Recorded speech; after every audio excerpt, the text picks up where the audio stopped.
Woman, get back in here and make me a sandwich.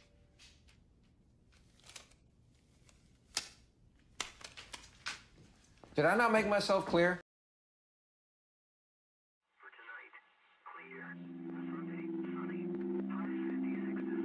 Just run into that shit all the time. Like rape. They'll say, you can't joke about rape. Rape's not funny. I say, fuck you. I think it's hilarious. How do you like that? When did we as a society start having such difficulty laughing at ourselves?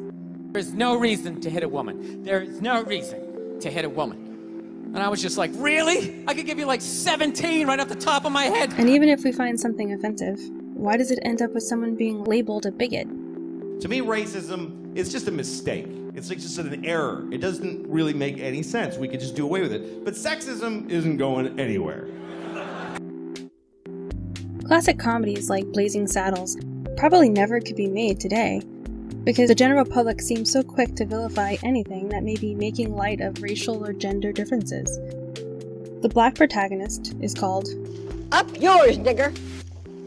Throughout the movie, the women are over-sexualized, and alcoholism and depression is the object of many jokes. A man drink like that and he don't eat, he is going to die. When? Now, is Mel Brooks a racist, misogynistic, neurotypical ableist? Or is he simply creating an absurd collection of characters that resonate with people because of their shared experiences of reality? I would even argue that people like Mel Brooks have done more for positive race relations than either Obama or Black Lives Matter. Hey, where are the white women at? What about you guys? We ain't found shit. I saved this topic as the last video with the Feminism series because having a sense of humor is dependent on the first two, humility and honesty. In my last video about humility, I mentioned how feminism is simply taking the natural oversensitivity of women and elevating it to be a justifiable, righteous anger. The public outcry from mostly women about offensive jokes is just a macro version of a wife twisting her husband's words to mean that he called her fat. Having thick skin is something women have to learn. If they haven't, feminism gives them the philosophy to justify that their feelings and emotions are so important and everyone else should cater to them. A main part of humor is not taking yourself too seriously. Being honest with yourself and about the truth behind some stereotypes, specifically about women, can allow people to just let go and stop worrying over every comment that may suggest a negative trait attributed to women may be true 100% of the time. These two traits, honesty and humility, can allow you to step outside yourself, observe the bizarre situation from a different perspective and in a humorous way, and maybe even find an appreciation for how they view the world, even if they are your enemy. Now, while this is mainly aimed at feminists, they are merely a subgroup of the overall postmodern sickness in our current time. The need to have more joviality in politics, social issues, and everyday interaction applies to everyone. And it may be naive, but I believe that humor is one of the solutions to the angry political contention we are currently seeing. Many comedians have talked about the fact that our current hyper-politically correct culture has made everyone afraid to laugh or find something offensive funny. You can kind of feel like an opinion. And they thought, what do you mean gay? What are you talking about gay? What are you saying gay? What are you doing? What do you mean, you know? And I thought, are you kidding me? I mean, we can't even... While we can't demand that every joke be laughed at on the basis of Fuck your feelings. comedians shouldn't have to expect a public backlash for doing their jobs and tapping into something that makes people laugh. Humor or comedy is one of those things that is extremely difficult to define and explain why it works. But even if it is hard to explain, most of us know a joke when we hear one. Though there is this very vocal minority of feminists and the rest of the social justice crowd who seem to have no concept of how comedy works. You know, morons. In an article for the Daily Beast, a woman, of course, blamed public anger at the bigoted jokes to be caused by a greater awareness of institutionalized prejudice, and not that we have become too politically correct. What she's basically saying is that people are just more aware of bad social relations now, so we just naturally don't find jokes about these topics funny. Since when is finding a situation funny equated with being ignorant of it?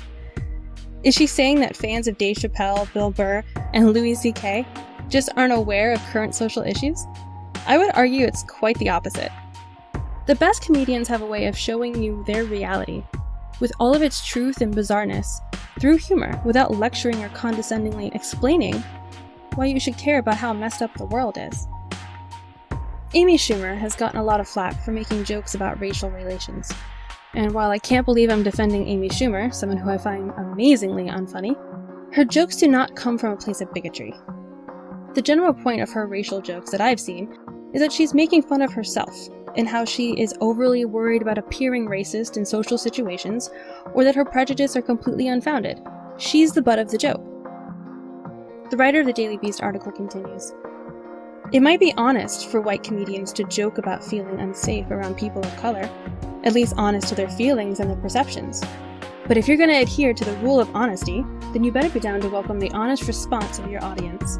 She's entirely missing the point of a joke about feeling unsafe around people of color. The whole point of any piece of comedy is that you're inflating and exaggerating to a comedic effect. So it's the easiest thing to cut the legs out from under it. It's the easiest, stupidest, most worthless thing to do. The comedic aspect of the joke is that it's exaggerating the social tension and making fun of it. Usually, the joke is only really funny if you're sure the comedian doesn't actually hate the people that he's making fun of. Audiences, for the most part, can sense when a comedian truly means the bigoted things he is saying. One of the first clues that he doesn't is that he has a microphone in his hand. The Daily Beast lady goes on to explain what white comedians' role should be when they are on stage. Quote, "Good comedy about race makes it possible to express what is otherwise too taboo to discuss, and white comics have the power to not only make white audiences aware of their own biases, but to make that experience pleasurable and safe, easy to repeat, and easy to apply in life outside the comedy club." Honestly, if I read that review about a comedian, I would never go see their show. I can't think of a more unappealing way to describe a comedy act. Since when is comedy supposed to be a public service announcement on how we should behave? Comedy is supposed to be a way of pointing out the absurd shared experiences and appreciating the humor in it. That isn't always a universally pleasurable and safe piece of information that fits seamlessly into their philosophies about daily life. It's not a comedian's job to tell you how to feel about life or how to be a better person.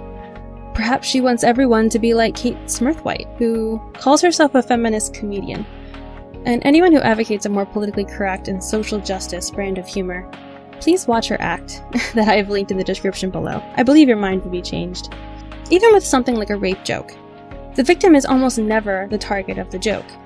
It is making fun of the comic himself or someone else. Jokes like this. I replaced her pepper spray with silly string. Anyway, that night she got raped. And jokes like this. No. But the thing is she's not gonna say no. She would never say no because of the implication. Are about the person telling the joke.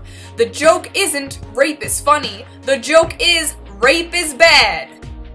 If anything is to be learned from comedians, or funny people in general, it is that humor and laughter can break down walls between groups or individuals, and allow each of us to feel less defensive. And not to sound too cliche, but this is where real communication and empathy can happen, and the beginnings of conflict can be resolved. I think the main crux of the feminist argument against bigoted jokes is that it can inspire violence or normalize bigotry against marginalized people. I'm not sure if they realize this, but it's practically impossible to be angry or violent while you are laughing.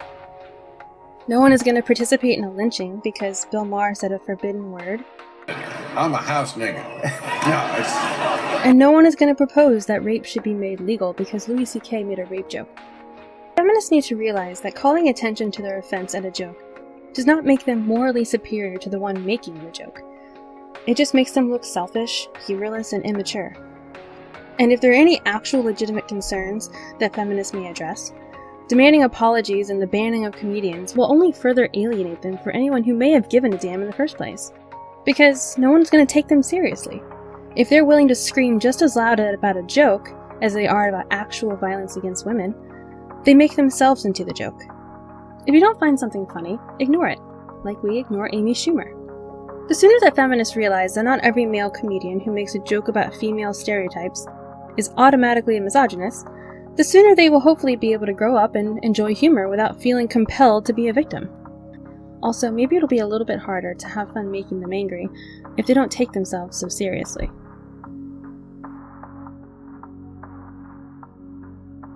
like to piss off any group that takes itself a little bit too seriously. And it does not take a lot of imagination to piss off a feminist. All you gotta do is run into Now Headquarters or Ms. Magazine and say, hey, which one of you cute little cupcakes wants to come home and cook me a nice meal and give me a blowjob? Things that bother you never bother me. I feel happy and fine, ha-ha! Living in the sunlight, loving in the moonlight, having a wonderful time. Having got a lot, I don't need a lot, coffee's only a dime. Living in the sunlight, loving in the moonlight,